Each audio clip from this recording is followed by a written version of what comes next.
Chat box में digital clapping से digital reaction देंगे सभी लोग, जिससे उनका मोटिवेशन मिले और ज्यादा एनर्जी के साथ इस पैनल पे आए। शशि सर, मैंने आपको को होस्ट बना दिया। Shashi sir please welcome. Thank you, Noren sir. Very good evening to all. Is it my voice clear, loud and clear? Anybody please tell, Noren sir? Yes. Okay. So नमस्कार साथियों। Oh and hello internet. आज session तो start करते हैं हम, but before going towards the technical session, we must understand this little bit more in detail about the Origin LGNS and actually which kind of project you all are. आप वास्तव में किस project पे हैं, project कितना सही है, इस प्रोजेक्ट को लेके आप अपना भविष्य क्या देखते हैं। ओरिजिन का जो भविष्य है वो तो हम देख ही रहे हैं, परंतु इसको लेके आप अपना भविष्य क्या देख रहे हैं। ओरिजिन एलजीएनएस को अगर हम समझें तो जब ये प्रोजेक्ट आया, जब इसने अपना रोड मैप जारी किया, मतलब जब पब्लिक हुआ इसके रोड मैप को, कॉन्सेप्ट को लोगों ने समझा, तो शुरुआत में कोई भी प्रोजेक्ट चूंकि नया होता है, इस क्रिप्टो इंडस्ट्री में हजारों लाखों प्रोजेक्ट्स हैं, तो हजारों लाखों प्रोजेक्ट्स में इसे अपनी जगह बनाना है।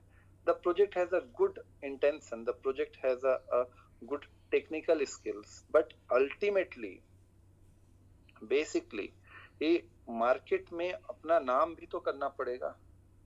तो उसके लिए शुरुआत में मार्केटिंग स्ट्रेटेजी ये होती है कि आपके पास दो तरीके हैं। या तो आप जो ट्रेडिशनल मार्केटिंग है कि मार्केट का जो एक नियम है कि आप पोस्टर, इलेक्ट्रॉनिक मीडिया, ये सब का उपयोग करें, या आप डायरेक्ट का उपयोग करें, डायरेक्ट सेलिंग के फील्ड में उतरें आप। अब ये डायरेक्ट सेलिंग के फील्ड में जब आप उतरते हैं तो चूंकि यहाँ पास क्या होता है कि लोगों का इंटरेस्ट होता है, पीपल टू पीपल या person to person, person to person interest छुपा होता है इसमें, क्योंकि कुछ रेफर उनको प्राप्त होंगे। तो साफ साफ बात ये है कि इन चीजों में जो पैसा लगता वो पैसे बचाए जा सकते हैं, ये स्मार्ट इंजीनियरिंग है, और उस पैसे का जो डिस्ट्रीब्यूशन है वो डिस्ट्रीब्यूशन यहाँ पास दिया जा सकता है। अब माउथ पब्लिसिटी से या डायरेक्ट सेलिंग से कोई जो चीज है वो काफी तेजी से फेमस हो सकती है और फेमस होती है। अगर वो चीज फेमस हो रही है तो पहले तो ये देखना है कि ये जो प्रोजेक्ट है ओरिजिन एलजीएनएस, क्योंकि ज्यादातर लोग जो इस इंडस्ट्री के रहे हैं डायरेक्ट सेलिंग के, उन्होंने तो हमेशा यही देखा है कि यहाँ पास प्रोजेक्ट आते हैं, कुछ समय का फंड का रोटेशन होता है, उसके बाद वो चले जाते हैं और खत्म हो जाता है प्रोजेक्ट। तो ये कोई नया तो होगा नहीं, भले इसकी टेक्निकलिटी, इसके व्हाइट पेपर को बहुत ही कम लोगों ने पढ़ा होगा, क्योंकि अल्टीमेटली लोग, ज्यादातर लोग, I can say the more than 90% or till the 90% पैसा ही कमाना चाहते हैं, और इस इंडस्ट्री के लोग की आकांक्षाएं बहुत ज्यादा होती है, बहुत कम समय में बहुत ज्यादा पैसा कमाना चाहते हैं। लेकिन एक बात हमेशा ध्यान रखना है कि अगर बहुत कम समय में बहुत ज्यादा पैसा हो तो ये आपके और मेरे जैसे जो आम लोग हैं, आम जनता है, जब हम जान सकते हैं कि ऐसे ऐसे भी प्रोजेक्ट्स होते हैं क्रिप्टो में जिसमें कम समय में ज्यादा पैसे आ सकते हैं, तो जो बिलियनियर्स या मल्टी मिलियनियर्स हैं, मल्टी बिलियनियर्स हैं, जो टॉप 100 के लोग हैं, उनके पास कितने इंटेलेक्चुअल लोग हुआ करते होंगे, कितने बौद्धिक स्तर के लोग होते हैं जो बताते होंगे कि ऐसे ऐसे पैसा बन पाता है। तो आप ये सोचिए, तो वो लोग इतना आसानी से पैसे क्यों नहीं लगाते हैं? क्या उनके पास बुद्धिजीवियों की कमी होती है? नहीं, उनको समझ आता है कि कौन से प्रोजेक्ट स्कैम हो सकते हैं, कौन से प्रोजेक्ट स्कैम नहीं हो सकते हैं, वाकई में पोटेंशियल है कि नहीं है। तो लेकिन मार्केट के लोग क्या बोलते हैं कि आप रातों रात ये बन जाएंगे, आप 3 महीना में ये इतना बना लेंगे, 2 महीना में इतना बना लेंगे, इतना लाख, ये लाख, फलाना लाख, बिना आगे पीछे का सोचे हुए कि इसके क्या परिणाम हो सकते हैं। और इसमें थोड़ा सा फेक मोटिवेशन भी डाल दिया जाता है, मैनिपुलेशन भी डाल दिया जाता है। इतना आसानी से सर अगर पैसे बन जाते तो हर दिन देश में एक मुकेश अंबानी पैदा होते। कैसा होता है? कैसे आपको लग सकता है कि इंटरनेट पे जो वीडियोस हैं या जो इंफॉर्मेशन है, ये डेटा बाकी लोग के पास नहीं जाते होंगे?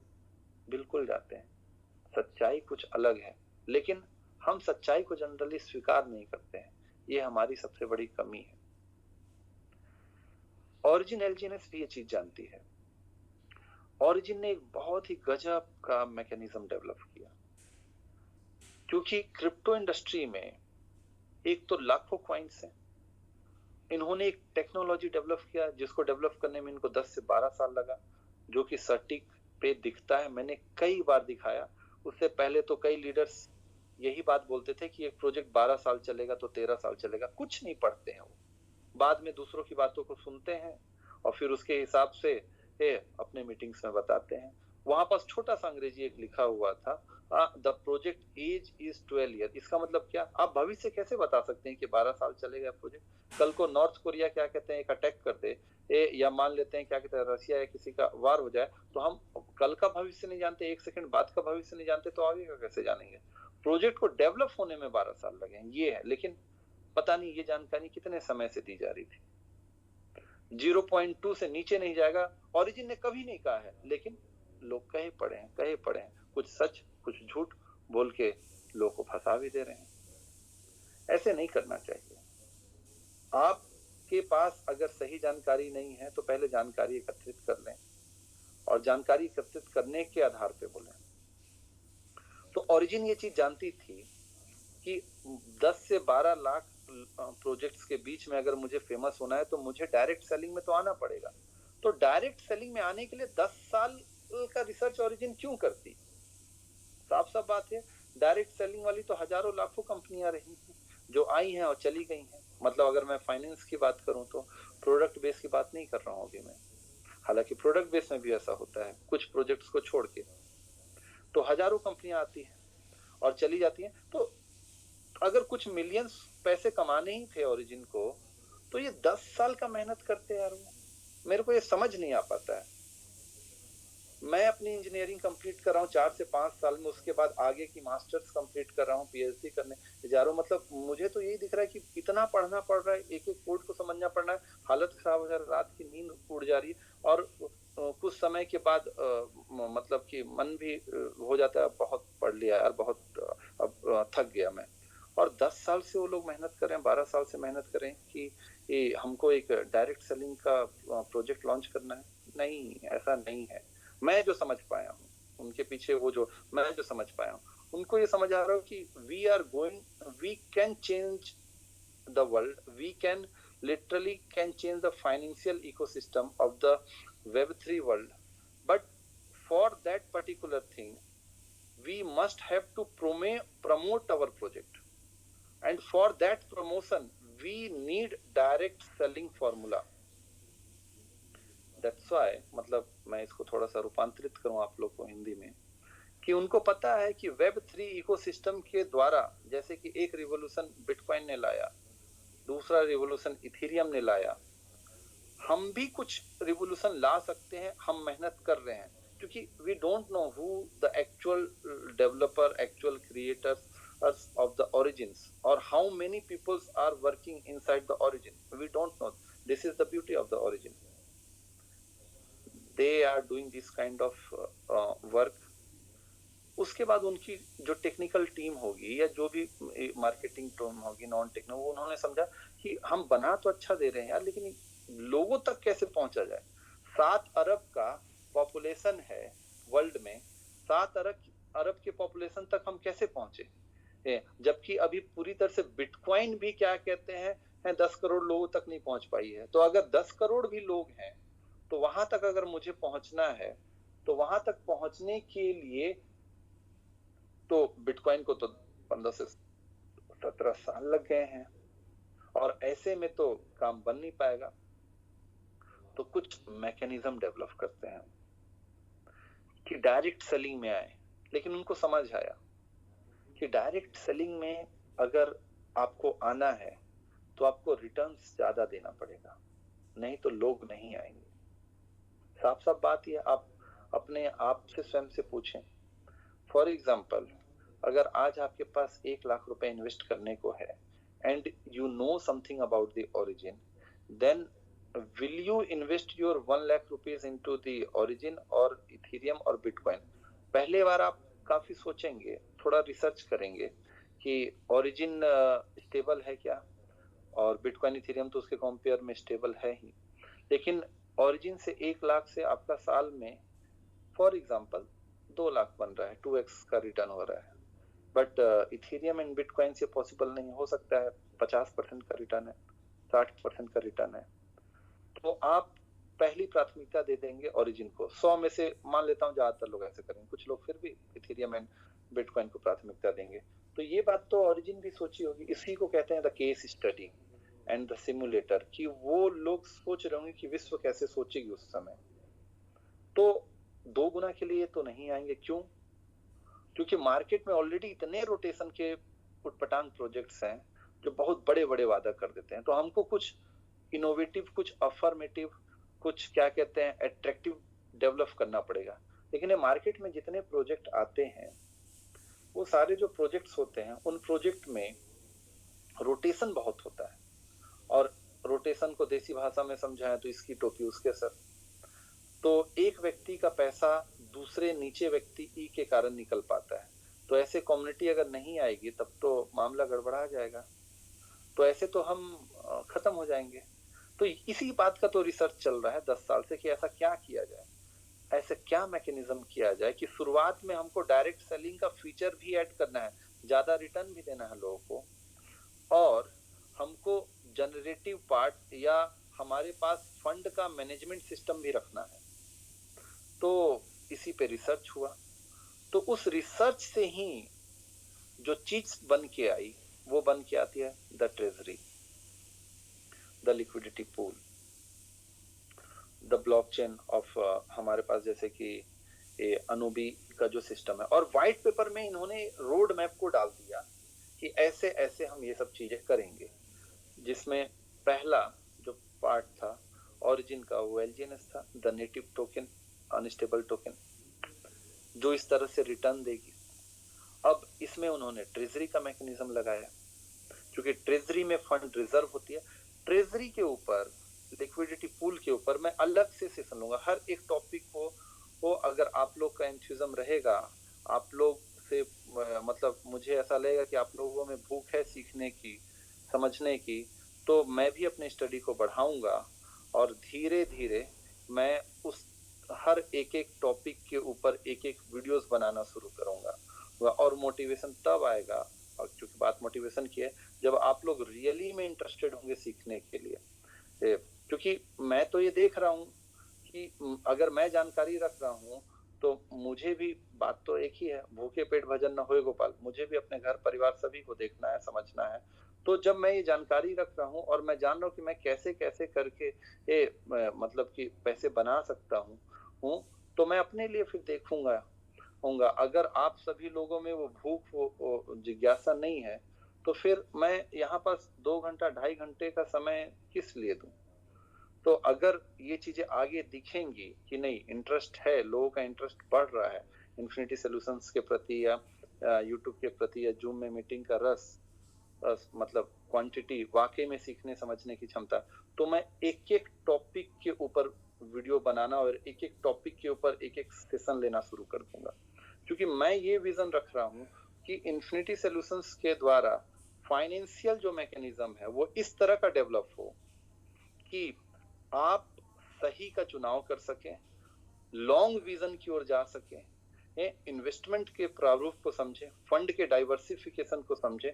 अगर वो आप समझेंगे तो एक्चुअली में जो हमारे देश की समस्या है कि गरीबी को हमें खत्म करना है, उस चीज को भी हम खत्म कर पाएंगे with this particular technology, the blockchain और ये सारी जो चीजें हैं।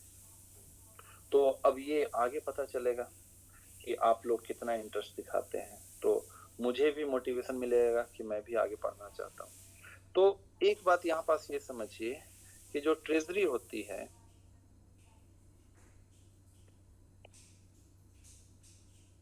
Treasury liquidity pool, treasury mechanism, liquidity pool mechanism, और एक आया जो इनका अल्टीमेट कॉन्सेप्ट आया टरबाइन।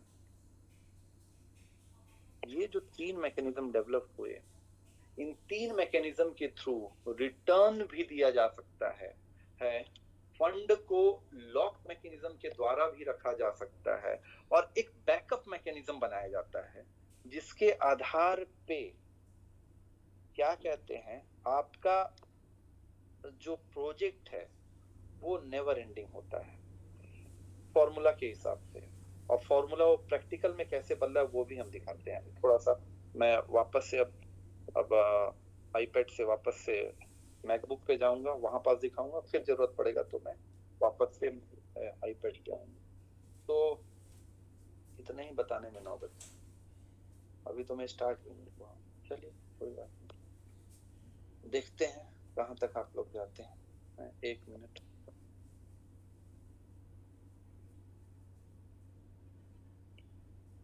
स्क्रीन दिखेगा तो बताइएगा। Is it my screen visible? Yes, sir. Okay. So here we can see the origin. ध्यान से समझेंगे।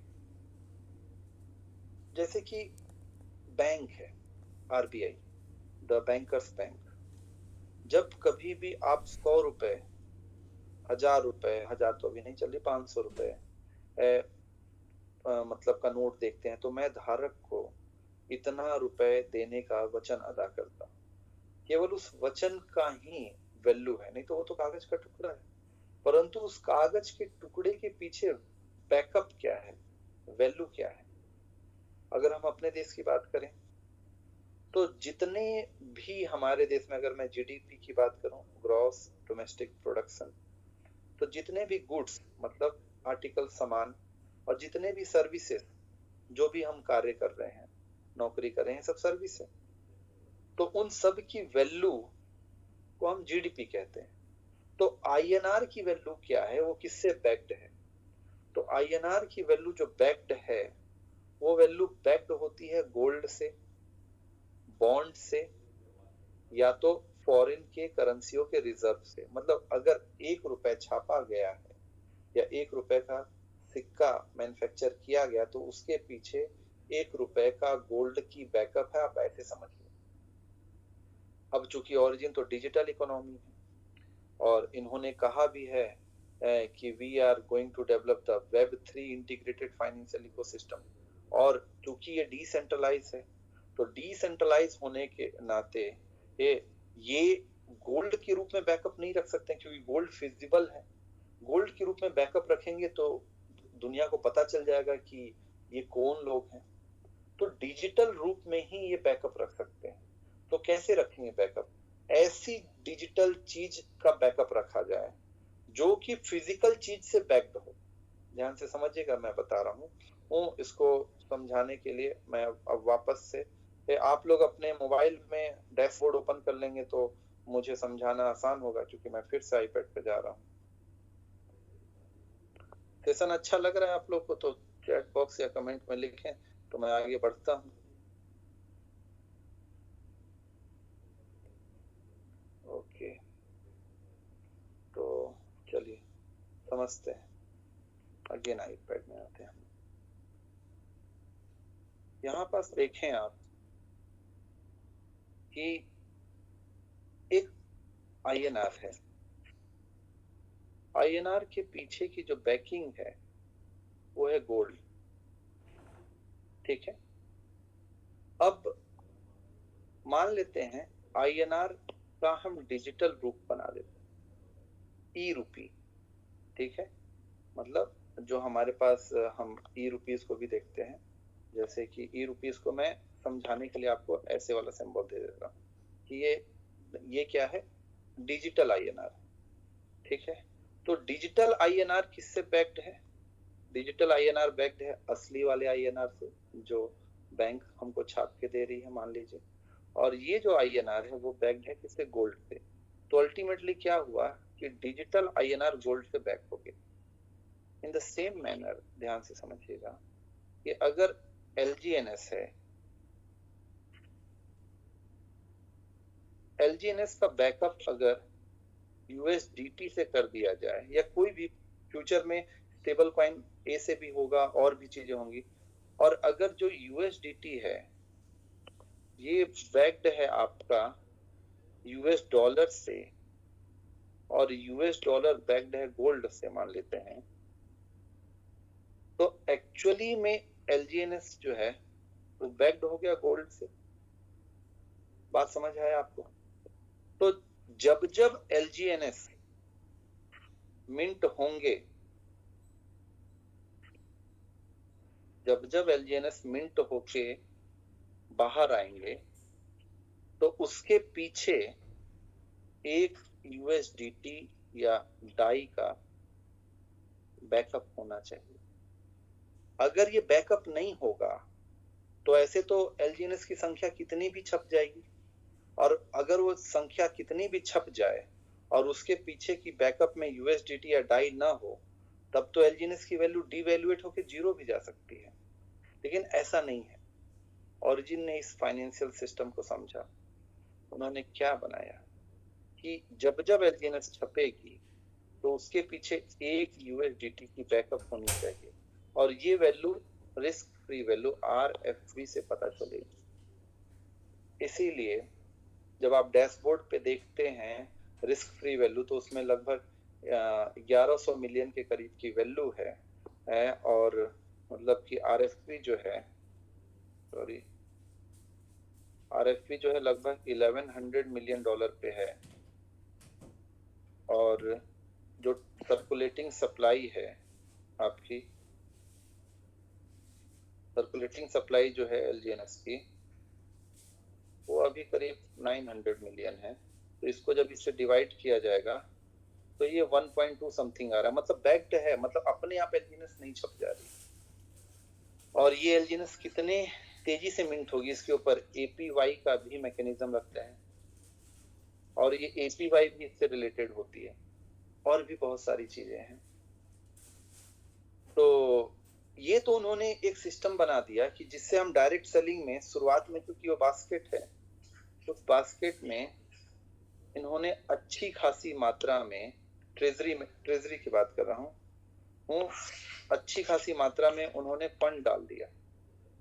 फंड मान लेते हैं समझने के लिए 100 मिलियन फंड है, और LGNS शुरुआत में अभी मिंट होना शुरू ही हुआ है, क्योंकि ये प्री मिंटेड तो था नहीं भैया, और शुरुआत में 10,000 लोग ही मान लेते हैं। तो 10,000 लोग को, और क्योंकि 10,000 लोग के पीछे जो अभी LGNS बनने वाला है उसके पीछे मान लेते हैं समझने के लिए 100 मिलियन या 10 मिलियन या 20 मिलियन की बैकअप है। चलिए समझ लेते हैं कि 20 मिलियन का बैकअप है। तो इतना हैवी बैकअप है तो ज्यादा LGNS बड़ी मात्रा में मिल सकता है। तो शुरुआत में लोग कम हैं, तो इसलिए शुरुआत में APY ज्यादा थी,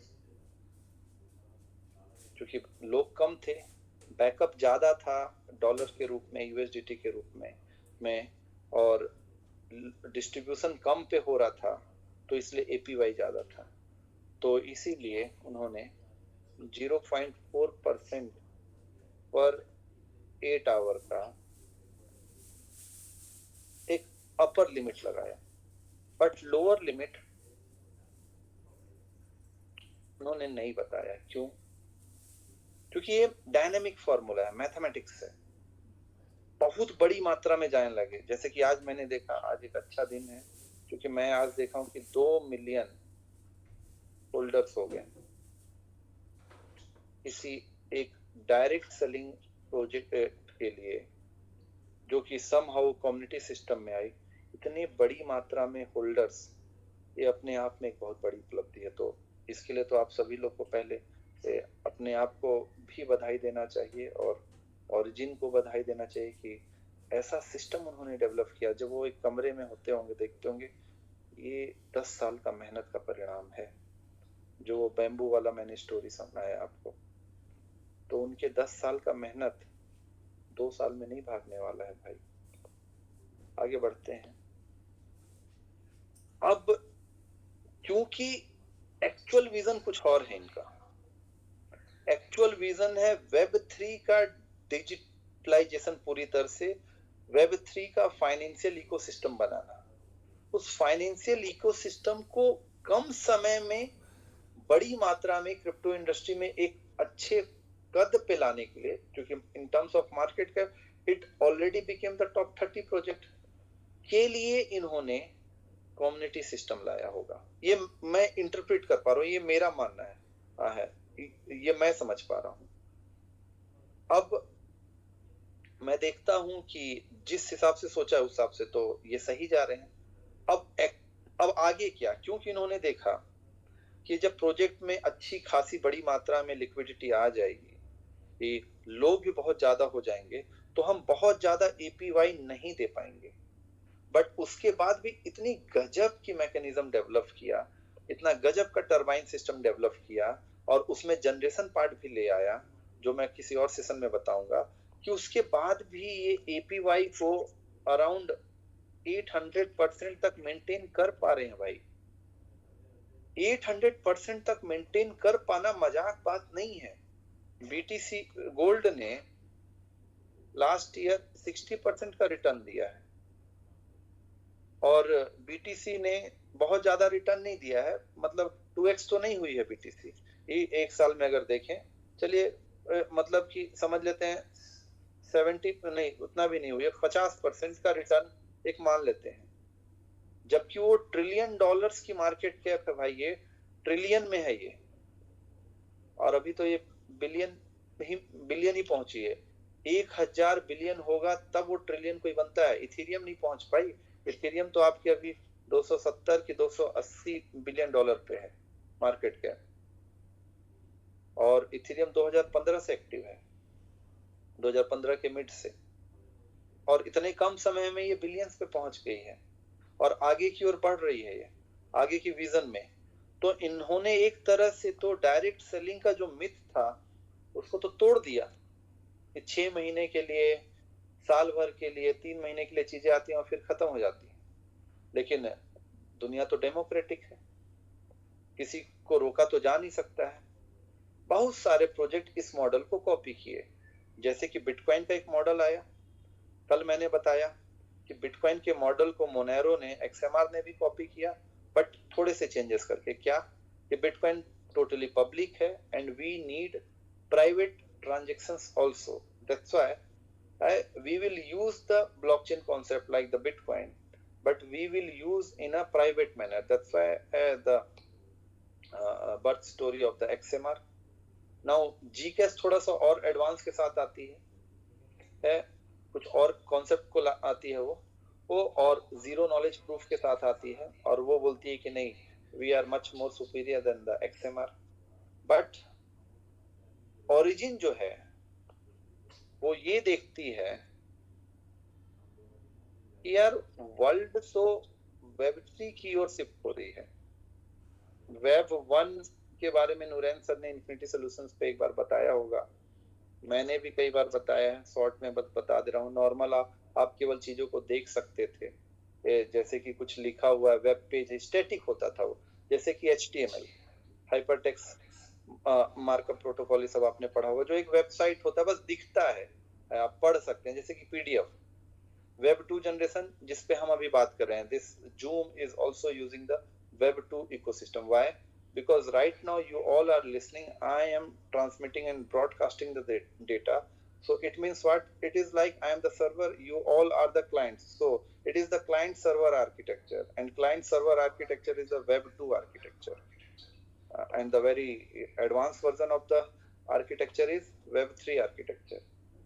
तो Origin ने ये देखा, यार ये जो Web 3 आर्किटेक्चर है यार, ये तो फाइनेंशियली पूरा वर्ल्ड को चेंज कर सकती है, और अभी ना तो मोनेरो उसके ऊपर उस तरीके से काम कर रही है, ना XMR उस तरीके से काम कर रही है। हम तो एक इंफ्रास्ट्रक्चर ही डेवलप कर देते हैं, और इंफ्रास्ट्रक्चर डेवलप करने के लिए जो जमीन है, वो जमीन तो इथेरियम ने तैयार करके रखा ही हुआ है, तो हम उसके ऊपर एडवांस एप्लीकेशन डेवलप करते हैं। तो एडवांस एप्लीकेशन डेवलप करने में मैं कल आपको थोड़ी सी कुछ चीजें बताना स्टार्ट किया, जिसमें हम अनूबी तक पहुंचे। अब हम अनूबी को थोड़ा सा और डिटेल में समझने का प्रयास करते हैं, क्योंकि अनूबी ही मात्र एक प्रोजेक्ट नहीं होगा, ओरिजिन तो उसके आगे मेटावर्स तक की बात कही हुई है, मेटावर्स एआई की बात की हुई को उन्होंने अच्छे से बताया है। तो इसको थोड़ा सा और अच्छे से समझते हैं। ओरिजिन ने देखा कि मान लेते हैं कि यहाँ पास एक व्यक्ति है, ये दो व्यक्ति हैं, मान लेते हैं ये P है और ये Q है, P और एक व्यक्ति है, मान लेते हैं R है, और मान लेते हैं और भी कुछ एग्जाम्पल लेते हैं, S है, PQRS, ये 4 लोग हैं।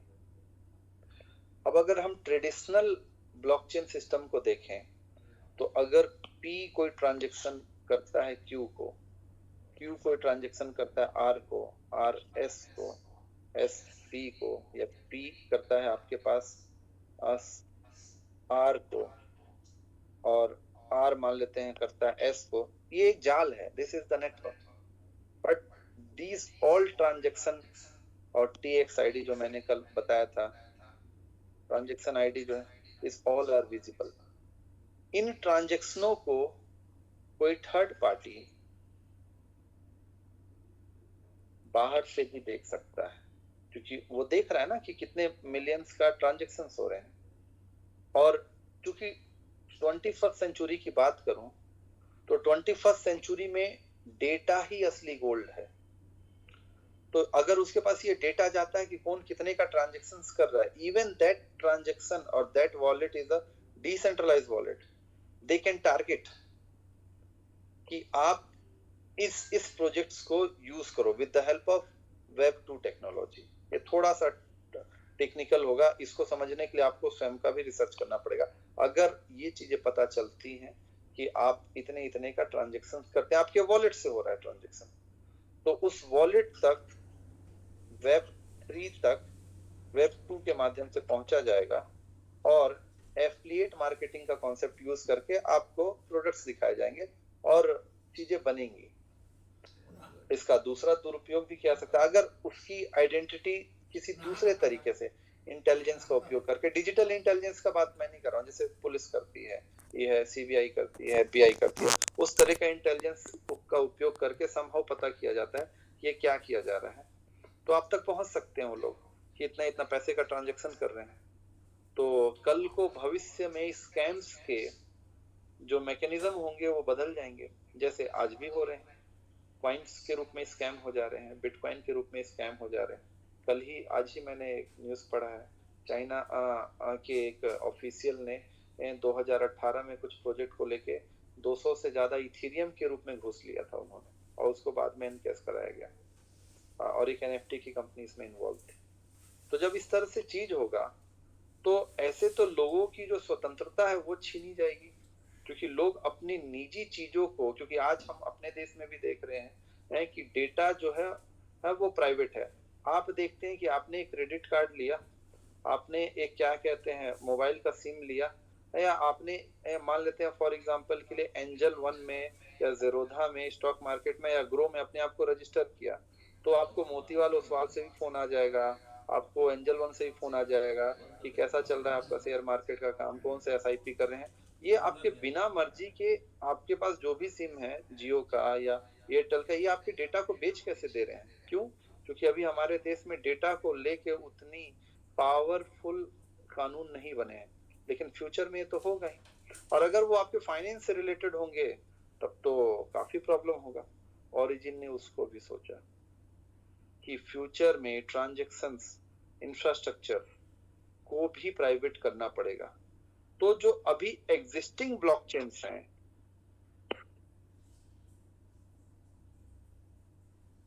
लाइक BTC का ब्लॉकचेन या इथेरियम का ब्लॉकचेन या BNB का ब्लॉकचेन, ये 3 सबसे फेमस हैं। और अभी के लिए बात कर लें तो सोलाना, ये सब पब्लिक ब्लॉकचेन है। तो ऐसे कैसे करें हम लोग? और दूसरा प्रॉब्लम क्या हुआ कि ज्यादातर जितने भी प्रोजेक्ट्स हैं वो इस इथेरियम के ऊपर डेवलप हैं, तो कुछ ऐसा चीज बनाना पड़ेगा जो इथेरियम के साथ कंपैटिबल हो।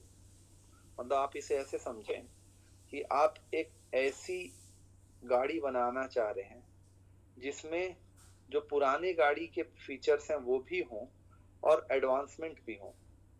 तो जो मेन फीचर्स हैं उनको भी आपको डालना पड़ेगा, क्योंकि ज्यादातर गाड़ियां अभी उन पुराने फीचर्स पे चलती हैं। तो आप कुछ नया बना देंगे जो पुराने फीचर्स से एकदम ही अलग होगी, तो लोग उसको चला ही नहीं पाएंगे। जैसे कि मान लेते हैं एक्सेलरेटर है, ब्रेक है, ये सब कुछ है ही नहीं। अब वहां पास आप सीधे एरोप्लेन का कॉन्सेप्ट डाल दिए कि ऐसे करके चलाना है, तो लोग तो जानते ही नहीं है, क्योंकि ये साफ साफ बात है, एरोनॉटिकल के लिए लोगों को अलग से पढ़ाई करना पड़ता है 5-5 साल 4-4 साल, और वो जानते नहीं है, तो उस तरह की गाड़ियां कैसे चला लेंगे वो लोग। तो पुराने फीचर्स को भी डालना पड़ेगा। तो ओरिजिन ने सोचा कि 80% प्रोजेक्ट तो इथेरियम पे डिप्लॉयड हैं, वेब3 के भी, डिसेंट्रलाइज फाइनेंस के, डेफी के प्रोजेक्ट। तो मुझे कुछ ऐसा बनाना पड़ेगा जो इनसे कंपैटिबल हो सके, जिसके लिए मैंने कल आप लोगों को ERC-20, ERC 756 वाला, ERC अलग अलग ऐसे करके रहते हैं, 1155, 56, इस तरह के अलग अलग मैंने ERC इसमें आता है, 21 भी आता है, और भी बहुत सारे अलग अलग इस तरह के जो कॉन्सेप्ट वाले ब्लॉकचेन है या जो प्रोजेक्ट्स हैं, उन सभी का कंपैटिबिलिटी होना चाहिए। कैसे बनाएं? अब ये सारे लोग के ट्रांजैक्शंस को भी छुपाना है, और ये सारे जो लोग हैं, ये सारे इथेरियम के ऊपर ही काम करते हैं, इनके प्रोजेक्ट्स, और इथेरियम के साथ भी हमें कंपैटिबल होना है। तो क्या करें? तो अनुबी ने और ओरिजिन ने, बेसिकली ओरिजिन ने और अनुबी के साथ टाई अप में इन्होंने एक टूल डिजाइन करने की बात कही है। क्योंकि अभी वो आया नहीं है, तो मैं उसके ऊपर कमेंट नहीं करना चाहूंगा। जब आएगा तो मैं उसको पढ़ के डिटेल में बताऊंगा। जो बात कही गई है, जो हो सकता है, मैं अभी संभावना के ऊपर बात कर रहा हूँ, वो एक टूल डिजाइन करेंगे। ये ऐसा टूल होगा कि जिसमें PQRS ये सभी लोग अपने फंड को डिप्लॉय कर देंगे। ठीक है, ये ध्यान से समझिएगा आप लोग। अब ये क्या करेगा, ये जो टूल होगा, सबका फंड यहाँ पे डिप्लॉय, ये इसको इनक्रिप्ट कर देगा, एक तरह से समझिए मिक्स कर देगा। अब क्योंकि PQ को भेज रहा है, R को भेज रहा है, S को जैसे भी भेज रहा है, ये पहले भेजेंगे इस अनुबी में, ओरिजिन अनुबी में।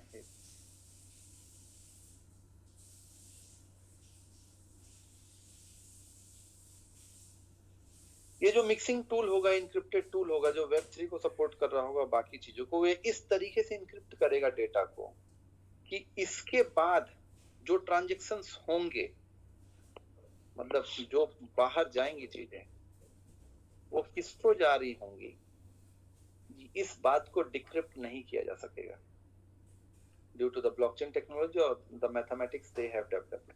वो मैं अभी प्रूफ में दिखाऊंगा आप लोग को। तो मतलब P से पैसे या P से NFT, मतलब NFT मतलब कोई अगर मान लेते हैं आर्ट होगा, तो आर्ट की कॉपी अगर S लेना चाहता था तो S के पास चला भी जाएगा, आएगा, और पता भी नहीं चलेगा कि एक्चुअली में कहां से आया और कहां गया है। तो प्राइवेसी मेंटेन हो जाएगी। मतलब कि थोड़ा सा ध्यान से समझिएगा, ये जो टूल बनेगा, अभी तक क्या हो रहा है कि एक वॉलेट से दूसरे वॉलेट में ट्रांजैक्शन हो रहे हैं, भले वो डिसेंट्रलाइज्ड वॉलेट हो, मतलब उसके पीछे कोई केवाईसी नहीं लगी हो, लेकिन ट्रांजैक्शन आईडी तो पब्लिक पे है ना, जो मैंने कल आप लोग को दिखाया, पॉलीगॉन के ब्लॉकचेन पे है, या इथेरियम के ब्लॉकचेन पे है या BNB के ब्लॉकचेन पे है, मैंने आप लोग को दिखाया कल। तो ट्रांजैक्शन आईडी के आधार पे तो पता चल जा रहा है ना कि फंड कहां से कहां जा रहा है। लेकिन अगर फॉर एग्जांपल के पास P के पास फंड है और उस फंड को ट्रांसफर करना चाहता है, या वो किसी प्रोजेक्ट में लगाना चाहता है, लेकिन नहीं बताना चाहता है कि मैंने किस प्रोजेक्ट में इन्वेस्ट किया है, भले वो डिसेंट्रलाइज फाइनेंस का ही प्रोजेक्ट हो, तो अनुबी के टूल के माध्यम से उस प्रोजेक्ट में इन्वेस्ट कर देगा, और पता भी नहीं चलेगा कि P ने इन्वेस्ट किया हुआ है, और पैसे भी वापस आ जाएंगे, और ये भी पता नहीं चलेगा कि किस प्रोजेक्ट से पैसे वापस आए। इस तरह का इंक्रिप्शन मैकेनिज्म ओरिजिन ने अनुबी के थ्रू ब्लॉकचेन के माध्यम से डेवलप किया, जिसको हम प्राइवेसी पब्लिक प्राइवेसी ब्लॉकचेन का नाम दे रहे हैं, जो मैंने कल व्हाइट पेपर में आप लोग को दिखाया। अब अगर ये चीज देखें तो मोनेरो, एक्सएमआर और ज़ीकेस ये दोनों फीचर्स नहीं है। एक्सएमआर डिसेंट्रलाइज फाइनेंस से कनेक्ट नहीं हो सकती है और ज़ीकेस भी कनेक्ट नहीं हो सकती है, बहुत मुश्किल है ज़ीकेस के लिए भी। एक्सएमआर तो लगभग असंभव है। तो they are the coin, but Anubi is a public privacy infrastructure tool. वो एक टूल है। इट इज लाइक कि जैसे कि एंड्रॉइड ऑपरेटिंग सिस्टम है, एंड्रॉइड के ऊपर आप बहुत कुछ चला रहे हैं, तो ओरिजिन अनूबी के साथ जो ये चीज बना रहे, it is like the economical, या आप बोल सकते हैं फाइनेंशियल ऑपरेटिंग सिस्टम, आप ऐसे समझ लीजिए, इको ऑपरेटिंग सिस्टम, ऐसे आप समझ लीजिए कि ये हर उस डिसेंट्रलाइज फाइनेंस जो इथेरियम, बीएनबी, मतलब जो मैंने कल बताया था EVM, Ethereum virtual machine based है, जिसमें इथेरियम के भी आते हैं, जिसमें क्या कहते हैं आपका बीएनबी के भी आते हैं, जिसमें आपका पॉलीगॉन के भी आते हैं, ट्रॉन के भी आते हैं, सोलाना, मतलब मतलब कि ईवीएम रिलेटेड जो आते हैं वो सारे कंपैटिबल हो जाएंगे अनूबी के साथ में। मतलब एक अनूबी का टूल उपयोग करो और क्या कहते हैं प्राइवेसी चीज को अचीव कर लो। और अगर आपको उसके बाद क्वाइन को भी प्राइवेसी रूप में देना है तो उसका भी हमारे पास समाधान है। हमने स्टेबल ए डिजाइन किया हुआ है, किसने, ओरिजिन एलजीएनएस ने। और एक स्टेबल ए भी बैक्ड है यूएसडीटी से। मतलब आपको कितने भी स्टेबल ए नहीं मिल जाएंगे, वो बैक्ड है। मतलब अनलिमिटेड स्टेबल ए नहीं छाप दिए जाएंगे कि मतलब कि इन्फ्लेशन बढ़ जाए और महंगाई मतलब इस तरीके से हो जाए और बाद में स्टेबल ए की वैल्यू डिवैल्यूएट हो जाए, ऐसा नहीं होगा, क्योंकि उसके पीछे बैक्ड है यूएसडीटी, और यूएसडीटी बैक्ड है रियल एसेट से, मतलब कि गोल्ड या यूएसडी कॉइन, मतलब यूएसडी मतलब अमेरिकन डॉलर। तो ये तो बहुत बड़े प्रॉब्लम को सॉर्ट आउट कर रही है। और मजेदार बात, कल मैंने आप लोग को बोला था एक चीज पढ़ने के लिए, अगर आप लोगों ने पढ़ा होगा, गैस फ्री वॉलेट। मेरे को लगता है नुरैन सर आज के सेशन में भी पूरा नहीं हो पाएगा। अगर अब नेक्स्ट सेशन का मैं बताऊंगा कब होगा क्योंकि बहुत कुछ अभी भी इसमें है। मैं 9:30 होने वाला, समय मेरे पास कम है। मैं आज गैस फ्री वॉलेट समझा देता हूँ, उसके बाद आगे का सेशन, आगे का जो इसका पार्ट 3 होगा वो भेजा जाएगा। और अगर लोगों की क्या कहते हैं इंटरेस्ट या लोगों का मतलब कि पैशन ज्यादा होगा तो आगे सेशन बढ़ाएंगे इस चीज को, तो और दिन डिसाइड करेंगे। तो आज के लिए गैस फ्री तक मैं बता दूं Nurain sir, is it my voice clear? Yes sir, gas free वाला वॉलेट को कंप्लीट कीजिए। ओके, तो गैस फ्री को समझते हैं थोड़ा सा। देखिए अभी एक बात ऐसे समझिए आप, जीवन में दुनिया में कोई भी चीजें पूर्णतः, मैं पूरी तरह से आध्यात्मिक नहीं होऊंगा अभी, लाइक मैं एकदम डीप में नहीं जाऊंगा। मैं यहाँ बस ये बोलना चाहूंगा कि जीवन में हर चीज के पीछे थोड़ा सा स्वार्थ होता है, क्योंकि जीवन यापन करने के लिए आपको बेसिक आवश्यकताएं की आवश्यकता है, जिसको हम रोटी बोल रहे हैं, रोटी कपड़ा मकान। तो फॉर एग्जाम्पल के लिए मैं आपको कुछ बता रहा हूँ, आप सुन रहे हैं, हो सकता है इसके पीछे का मोटिवेशन ये हो कि कुछ ऑडियंस मिलेंगे इन्फिनिटी सॉल्यूशंस को। I am very frank, I don't want to hide anything from anyone. In the same manner, जब बिटकॉइन डेवलप हुआ, जब इथेरियम डेवलप हुआ, तो इथेरियम को चलाने के लिए, बिटकॉइन को चलाने के लिए भाई कंप्यूटिंग पावर की आवश्यकता है। कंप्यूटिंग पावर मतलब कंप्यूटर का पावर उपयोग हो रहा है, कंप्यूटर का पावर उपयोग हो रहा है मतलब बिजली उपयोग हो रही है। वो चीजें फ्री में तो नहीं आती हैं। फिर उसके पीछे जो इंटेलेक्चुअल थिंग लगा है, जो प्रोग्रामिंग हुई है, कोड हुए हैं, जिन व्यक्तियों ने किया, जो डेवलपर्स ने किया, जो इंजीनियर्स ने किया, जो क्रिएटर्स ने किया है, उसका भी उन्होंने तो एक सर्विस दिया ना, उसका भी तो एक मूल्य है। Every damn thing has a value. So this is the decentralised technology. For example, मैं बैंक में पैसे रखता हूँ या आपका बैंक में पैसा है, प्राइवेट बैंक की बात थोड़ा सा करते हैं, अब तो खैर गवर्नमेंट बैंक में भी हो गया है कि आपको मेंटेनेंस चार्ज लगता है। Why? Because they are providing the facility to hold your hard core earn money. साफ सब बात है। तो दैट्स व्हाई, क्योंकि बैंक को रन कराने के लिए भी तो पैसे चाहिए, लोग रन करा रहे हैं, उनका घर परिवार कैसे चलेगा भाई? तो वो तो सेंट्रलाइज एंटिटी है, सरकार के द्वारा संचालित है। तो सरकार ने एक नियम बना दिया यहाँ पास कि आप को 5,000 रुपए मेंटेन रखने पड़ेंगे अगर HDFC में आपको अकाउंट रखना है। तो 5,000 रुपए से अगर आपका बैलेंस कम होगा तो पेनल्टी में 5 रुपए, 10 रुपए, 20 रुपए जो भी कटना है वो कटेगा। But this is the decentralized technology, the Bitcoin. There is a no owner, there is a no government behind this particular technology. Because why?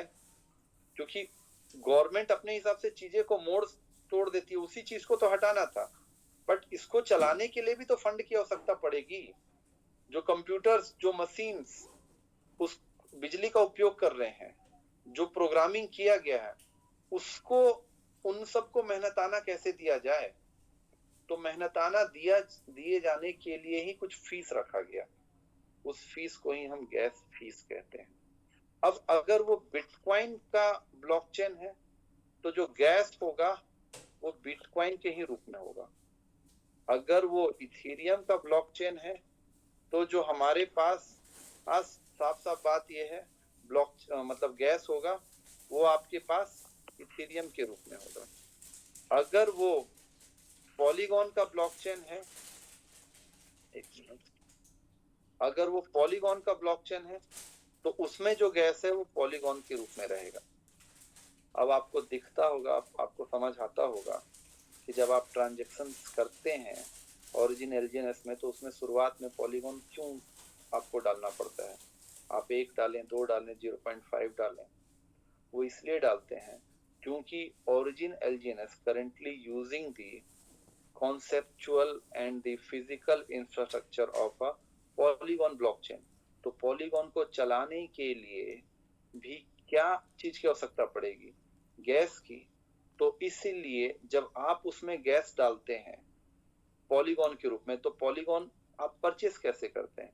USDT के रूप में। तो कोई ना कोई व्यक्ति तो USDT दे के ही पॉलीगॉन परचेस किया होगा, और USDT फिजिकल वैल्यू है, तो वो फिजिकल वैल्यू वहां पास पहुंचती है और उसके एवज में वो पॉलीगॉन रिलीज करती है और उस पॉलीगॉन से आपके ट्रांजैक्शन होते हैं। तो what ever the computing power और ब्रेन पावर जो उपयोग हो रहा है, जैसे कि for example I am a lecturer, मैं पढ़ा रहा हूँ, तो मैं जो सर्विस दे रहा हूँ उस सर्विस का मुझे सैलरी मिलती है, मेहनताना मिलता है। इन द सेम मैनर वो जो सर्विस प्रोवाइड कर रहे हैं उस सर्विस का मेहनताना उसको कैसे मिले? अब वो तो डिसेंट्रलाइज है, तो इसलिए वो गैस के रूप में उसको लेते हैं और जिस ब्लॉकचेन का उपयोग करें उसी के रूप में ले सकते हैं। अब पॉलीगॉन का ब्लॉकचेन है तो वो BNB के रूप में तो नहीं ले सकता है। तो ये है गैस का कॉन्सेप्ट। लेकिन कभी कभी इतना हैवी क्या कहते हैं नेटवर्क पे ट्रैफिक होता है कि गैस फीस बढ़ जाता है, तो एक समस्या उभरी। इस समस्या को हल करने के लिए एक नया सिस्टम बनाया गया जिसको गैस फ्री वॉलेट बोलते हैं। तो गैस फ्री वॉलेट में क्या किया गया कि सीधे स्टेबल कॉइन के रूप में ही आपके गैस कट जाएंगे। मतलब अगर आप कोई कॉइन भेज रहे हैं USDT LGN, तो जो आपका भेजा जा रहा है उसी से वो पैसे थोड़े से काट लिए जाएंगे। तो इस तरह के कॉन्सेप्ट को गैस फ्री वॉलेट बोलते हैं। और गैस क्या है, आई होप सो आप लोग को थोड़ा बहुत समझ आया होगा। आज के लिए इतना ही रहने देते हैं, आप लोग का आगे का मोटिवेशन होगा तो हम उस चीज को कल कंटिन्यू करेंगे। तो many thanks for listening. If anything I could deliver in a positive manner, तो उसके लिए बहुत बहुत धन्यवाद। आप लोगों ने इतना प्रेम पूर्वक मुझे सुना। Thank you.